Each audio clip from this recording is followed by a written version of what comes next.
अनेक मदर्स किंवा अनेक पेरेंट्स येतात आणि त्यांचा असा प्रश्न असतो की आमचं बाळ अजूनही अंथरुणामध्ये शू करतं, म्हणजेच बेड वेटिंग करतं. मग नक्की ह्याला कधीपासून उपचार घ्यायला पाहिजेत आणि अशी काही मॅजिकल पिल आहे का की ज्या गोळी खाल्ल्यामुळे बाळ अंथरुणात शू करणं बंद करून टाकेल? तर याच्याविषयी अगदी डिटेल्ड या व्हिडिओमध्ये मी तुम्हाला सांगणार आहे आणि अगदी शेवटी तुम्हाला अतिशय चांगली एक ट्रिक देणार आहे, जी मी माझ्या पेशंटसाठी वापरते आणि ऑलमोस्ट 80% पेशंट्समध्ये हे बेड वेटिंग किंवा अंथरुणात सू करणं अगदी बंद होतं. त्याच्यासाठी ही मी ट्रिक वापरते, त्यामुळे व्हिडिओ शेवटपर्यंत नक्की बघा.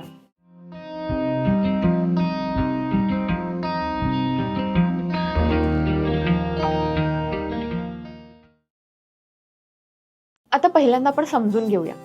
लहान मुलं जेव्हा जन्माला येतात तेव्हा त्यांच्या ब्लॅडरवरती त्यांचा कंट्रोल नसतो आणि त्याच्यामुळे अगदी दिवसा असेल किंवा रात्री असेल तरी लहान मुलं ही अंथरुणामध्ये सू करतात.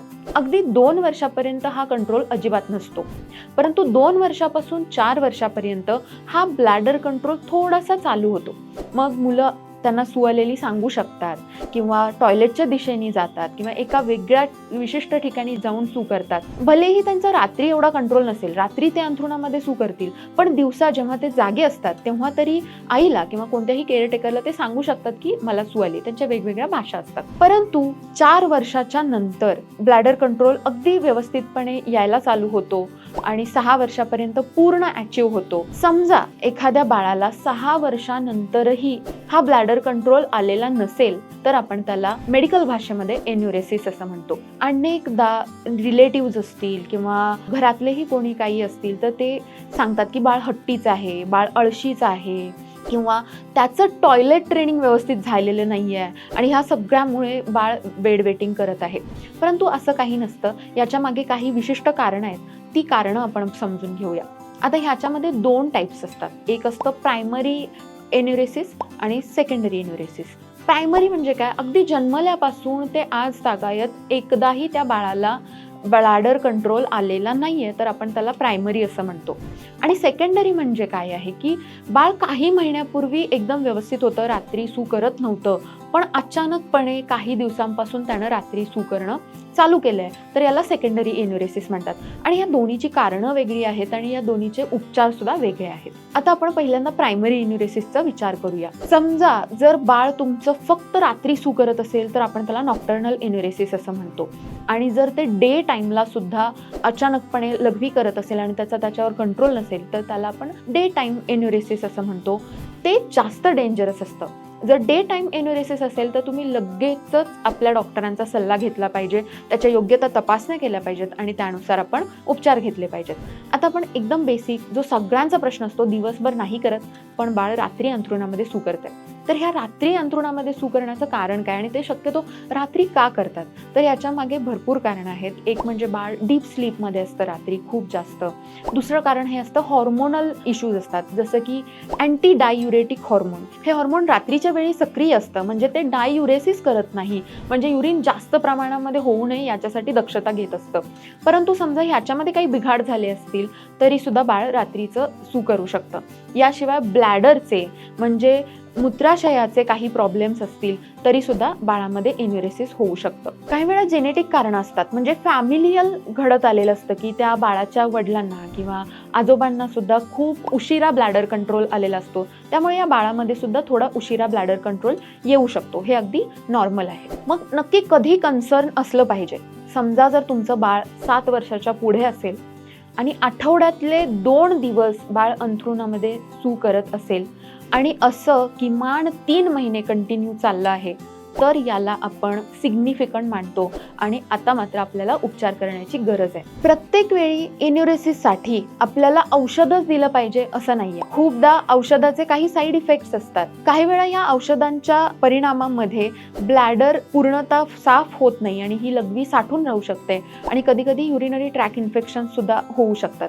त्यामुळे औषधांच्या उपचाराकडे जाण्यापूर्वी सगळ्यात महत्त्वाचे उपचार आहेत ते मी तुम्हाला सांगणार आहे. ह्या उपचारांसाठी तुम्हाला स्वतःला खूप जास्त स्ट्रॉंग बनायला लागेल, पेशन्स ठेवायला लागेल, कारण या उपचारांमुळे हे मॅजिकल पिल नाही आहे. एका दिवसामध्ये त्याचे रिझल्ट्स दिसणार नाहीत, पण एकदा तुम्ही हे फॉलो केलं तर तुमच्या मुलाला कोणत्याही साईड इफेक्ट शिवाय लॉंग टर्मपर्यंत मेंटल हेल्थ त्याची व्यवस्थित राखून तुम्ही त्याचं हे बेड वेटिंग कमी करू शकता.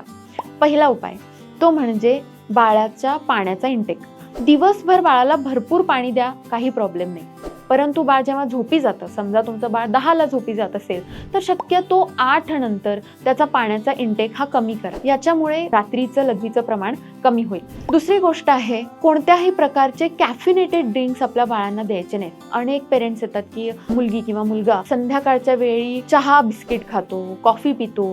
ह्या सगळ्यामुळे डायुरेसिस होतं आणि त्याच्यामुळे रात्रीच्या वेळी अंथरुणामध्ये सू होण्याचे चान्सेस असतात.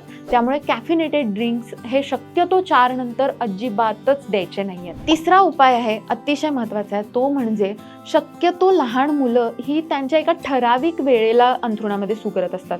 म्हणजे काही लहान मुलं ही अगदी पहाटे 4-5 वाजता सू करतात, रात्रभर काही नसतं आणि अचानकपणे 4-5 वाजता करतात. काही मुलं लगेचच 2-3 वाजता करतात. हे प्रत्येक आईवडिलांना आपापल्या मुलांचं माहीत असतं. तर शक्यतो त्या वेळेच्या एक 15 मिनिटं किंवा अर्धा तास आधीचा अलार्म लावा. त्यावेळी बाळांना उचलून टॉयलेटमध्ये न्या, सू करू द्या आणि मग नंतर ते सू नाही करणार. परंतु ह्या ब्लॅडर रिफ्लेक्स तयार व्हायला खूप वेळ लागतो. तुम्हाला 3 महिने किमान हे कंटिन्युअसली केलं पाहिजे. ह्याला अलार्म थेरपी म्हणतात. चौथा उपाय आहे, तो सर्वात जास्त वर्क करतो आणि तो म्हणजे डबल व्हॉइडिंग. म्हणजे समजा तुमचं बाळ, आता आपण म्हणतो की चला आता झोपायला जाऊया, तर जेव्हा आपण चला आता झोपायला जाऊया ही झोपण्याची सुरुवात असते, तेव्हा एकदा आपण आपल्या बाळांना सूला घेऊन जायचं आहे आणि अगदी आता बाळ झोपी जाणार आहे त्यावेळी परत एकदा बाळाला आपण टॉयलेटमध्ये घेऊन जायचं. याला डबल व्हॉइडिंग म्हणतात आणि ह्याचे परिणाम अतिशय चांगले आहेत. खूप चांगल्या पद्धतीने ब्लॅडर कंट्रोल निर्माण होतो. आता 5वा उपाय मी तुम्हाला सांगितलं होतं की माझा एकदम चांगला उपाय आहे, जो मी माझ्या पेशंटसाठी खूप वापरते, तो आहे रिवॉर्ड्स देणं. म्हणजे मुलांना सांगायचं की जर तुम्ही आज सू नाही केली तर तुम्हाला कॅलेंडरमध्ये आजच्या तारखेचा मी एक स्टार देणार आहे. आणि असे एक 20 किंवा 25 तुम्हाला हवे तितके तेवढे स्टार्स बनले की आपल्या मुलांच्या आवडीची एखादी गोष्ट आपण त्यांना देऊ शकतो किंवा एखादी आवडीची गोष्ट त्यांच्यासाठी आपण करू शकतो. ह्या रिवॉर्ड सिस्टीममुळे खूपदा मुलं ब्लॅडर कंट्रोल प्राप्त करतात आणि त्याच्यामुळे त्यांच्या मेंटल हेल्थवरती सुद्धा खराब परिणाम होत नाही. ही सिस्टीम तुम्ही नक्की राबवा आणि ह्याचे परिणाम कसे होतात हे सुद्धा मला तुम्ही कमेंटमध्ये सांगा. आता ह्याच्यानंतर तुम्हाला सांगायचं म्हणजे की सेकंडरी एन्युरेसिस, म्हणजे बाळ अजिबात सू करत नव्हतं आणि सडनली बाळांनी अंथरुणामध्ये सू करणं चालू केलं. तर ह्याचं मोस्टली कारण हे मेंटल हेल्थमध्ये असू शकतं. म्हणजे तुम्ही लक्षात घ्या की बाळाला नकळत सबकॉन्शियस माइंडला काही परिणाम झाला आहे का. म्हणजे खूपदा मुलं नवीन शाळेमध्ये गेली असतील किंवा आपण नवीन घर घेतलं असेल, नवीन एन्व्हायरमेंटमध्ये मुलं आलेली असतील किंवा अचानकपणे घरामध्ये एखादा दुर्दैवी मृत्यू झाला असेल किंवा एखादा ट्रॉमॅटिक एक्सपिरियन्स मुलांना फेस करावा लागला असेल, तर कधी कधी या कारणामुळे सुद्धा सेकंडरी नॉक्टर्नल एन्युरेसिस होऊ शकतं. तर या गोष्टींमध्ये उपचारांची गरज नाहीये, या गोष्टींमध्ये मुलांच्यावरती औषधांचा मारा करण्याची गरज नाहीये. त्याच्याऐवजी तुम्ही मुलांना समजून घेऊन त्यांचा स्ट्रेस कमी करून त्यांच्याशी बोलून सुद्धा हे सेकंडरी नॉक्टर्नल एन्युरेसिस अगदी इझिली आपण कमी करू शकतो. सगळ्यात महत्त्वाची शेवटची गोल्डन टीप आहे ती म्हणजे तुम्ही नॉक्टर्नल एन्युरेसिससाठी किंवा मुलांचं टॉयलेट ट्रेनिंग करण्याच्या पूर्वी सगळ्यात महत्त्वाची गोष्ट तपासा, ती म्हणजे तुमच्या बाळाला कॉन्स्टिपेशन तर नाही आहे ना. कारण खूपदा कॉन्स्टिपेशन सुद्धा कॉज करतं ह्या सगळ्या गोष्टींमुळे. कॉन्स्टिपेशनमुळे UTI होतो आणि UTIमुळे सुद्धा एन्युरेसिसचे चान्सेस वाढतात. समजा जर बाळाला पोटामध्ये खूप जास्त दुखत असेल, बाळ रात्री घोरत असेल किंवा बाळाला सतत युरिनरी ट्रॅक इन्फेक्शन होत असतील, ताप वगैरे येत असेल, तर मात्र तुम्हाला लगेच डॉक्टरांकडे जायचं आहे. आणि वर सांगितलेले उपाय जर तुम्ही 3 ते 6 महिने योग्य पद्धतीने फॉलो केले आहेत आणि तरी सुद्धा बाळाचं एन्युरेसिस थांबत नाही आहे, तर मात्र तुम्हाला तज्ज्ञांचा सल्ला नक्की घेतला पाहिजे.